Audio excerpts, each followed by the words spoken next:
बिस्मिल्लाहिर्रहमानिर्रहीम, अस्सलाम वालेकुम, हेलो एवरीबॉडी। कैसे हैं आप? उम्मीद है आप सब खैर खैरियत से होंगे, अपने अपने घरों में खुश खुरम होंगे। अल्लाह ताला आप सबको अपने सामान में रखे, आमीन सुम्मा आमीन। मुझे भी अपनी दुआ में याद रखिएगा। और वेलकम बैक करती हूँ आपको निसा कुजीन एंड व्लॉग्स में। एक बार फिर मेरे साथ आइए और देखिए कि आज आपसे क्या आपके लिए एक स्पेशल बहुत ही चीज़ लाई हूँ, और वो है गोला कबाब। गोला कबाब ऐसी चीज़ है जो सहरी में भी हम खा सकते हैं और अफ्तारी में भी, और मैं बहुत लाइट वे में इसे बनाऊंगी। आप चाहें तो और इंग्रेडिएंट्स इसमें ऐड कर सकते हैं, लेकिन क्योंकि रमज़ान के हवाले से मैं बना रही हूँ गोला कबाब, तो बहुत ही जूसी, बहुत ही यमी बनने जा रहे हैं और बहुत ही अच्छे, बहुत ही क्विक रेसिपी है। कुछ आप बना सकते हैं, कुछ फ्रीज़ भी कर सकते हैं। मैं दोनों तरीके से आपको दिखाऊंगी, कुछ बनाऊंगी, फ्राई करूंगी, और ओवन में भी बना सकते हैं आप इसको, और आप इसको शैलो फ्राई भी कर सकते हैं। मैं डीप फ्राई हरगिज़ नहीं करती, आप चाहें तो जिस तरह भी बना लें, लेकिन बहुत ही जूसी बनेंगे। तो मेरे साथ रहिएगा। तो व्यूअर्स देखिएगा, गोला कबाब के लिए मैं मटन मीट से बना रही हूँ, आप चिकन से भी बना सकते हैं। मटन मीट से मेरे पास ये 1/2 kg, और इसको मैंने धो के अच्छी तरह स्ट्रेनर में डालती हूँ हमेशा से। इसका बिल्कुल पानी ड्राई होना चाहिए। उसके अलावा इसमें जाएगा तकरीबन, ज़्यादा नहीं डालिएगा, ये जाएगा इसमें बेसन तकरीबन 2 टेबलस्पून, क्योंकि ज़्यादा डालेंगे तो फिर वो चप्पल कबाब वाला टेस्ट नहीं आना चाहिए इसमें। और बाकी के इंग्रेडिएंट्स आपको दिखा देती हूँ। ये देखिए मेरे पास है ये अदरक लहसुन क्रश, जो घर में बना के रखती हूँ मैं। इसके 1 टीस्पून इसमें जाएगा अदरक लहसुन। और बाकी के इंग्रेडिएंट्स ये देख लीजिएगा। मेरे पास है ये बटर, जो कि इसका सीक्रेट इंग्रेडिएंट मैं आपको बता रही हूँ। रूम टेम्परेचर पे ये बटर है, तकरीबन 1 टेबलस्पून। ये इसको बहुत ही सॉफ्ट बनाएगा। और एक और चीज़ इसमें ऐड करूँगी मैं, वो भी सीक्रेट इंग्रेडिएंट समझ लीजिए। ये योगर्ट है, ये भी 1 टेबलस्पून है।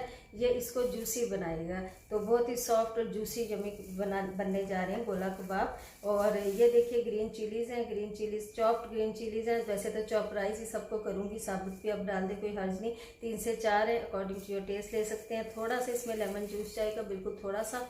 और उसके अलावा इसमें कोरिएंडर लीव्स जाएंगे। और उसके अलावा इसमें जाएगा फ्राइड अनियन। ये देखिएगा, आप दूसरे कबाबों में हम कच्चा प्याज डालते हैं, लेकिन इसमें हम फ्राइड अनियन डालेंगे। तकरीबन ये 2 to 3 टेबलस्पून है। और इसके अलावा ड्राई इंग्रेडिएंट्स जो जाएंगे, आप गोला कबाब का मसाला भी ले सकते हैं, लेकिन मैं घर के मसालों से बहुत ही यमी और बहुत ही मज़े के तैयार करूँगी। और बहुत ही नॉमिनल से मसाले हैं, बहुत तेज़ मसाले भी नहीं हैं। तो 1 टीस्पून ही जाएगा इसमें नमक, सॉल्ट। और उसके अलावा इसमें जाएगा भुना कुटा ज़ीरा, ये देखिए कुटा हुआ है मोटा मोटा, 1 टीस्पून। उसमें 1 टीस्पून जाएगी, सॉरी 1/2 टीस्पून इसमें जाएगी ब्लैक पेपर। उसमें 1 टीस्पून जाएगी धड़ा मिर्च।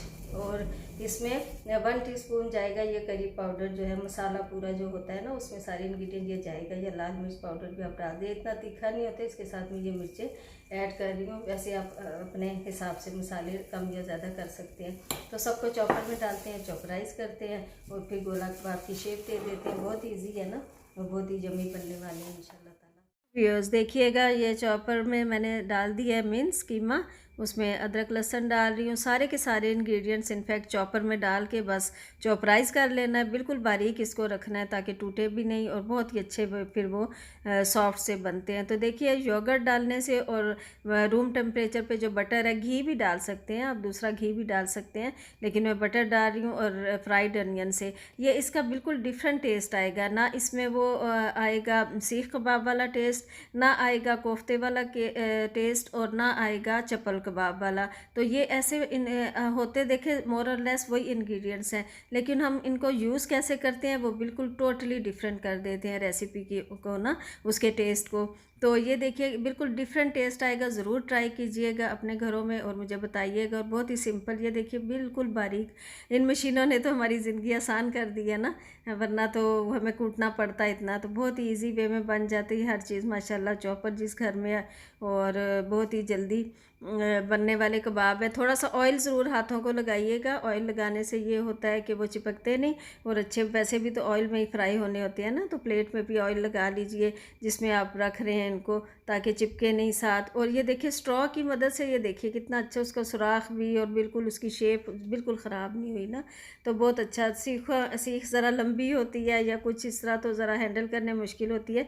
ये ग्लव्स मुझे तंग कर रहे हैं, थोड़ी देर में मैं इनको चेंज करने वाली हूँ, क्योंकि ये होता है ना कि जल्दी स्लिपरी से होते हैं, तो ऑयल लगाया तो उसको शेप दे रही हूँ तो फ़ौरन उतर जाते थे, तो इसलिए मैंने ग्लव्स अपने चेंज कर लिए हैं, तो ये सही रहते हैं ना। तो ग्लव्स रखने से बहुत, ये देखिए कितनी खूबसूरत शेप आई है माशाल्लाह इसकी ना। और सारे के सारे इस तरह करके आप थोड़ी देर इसको फ्रिज में रखिए ना, ताकि थोड़े हार्ड हो जाए, फिर फ्राई कीजिए। बहुत ही अच्छे यम्मी बनते हैं, बहुत ही माशाल्लाह से। इतना ही इसमें ऑयल डालिए, फ्राई नहीं करने, डीप फ्राई।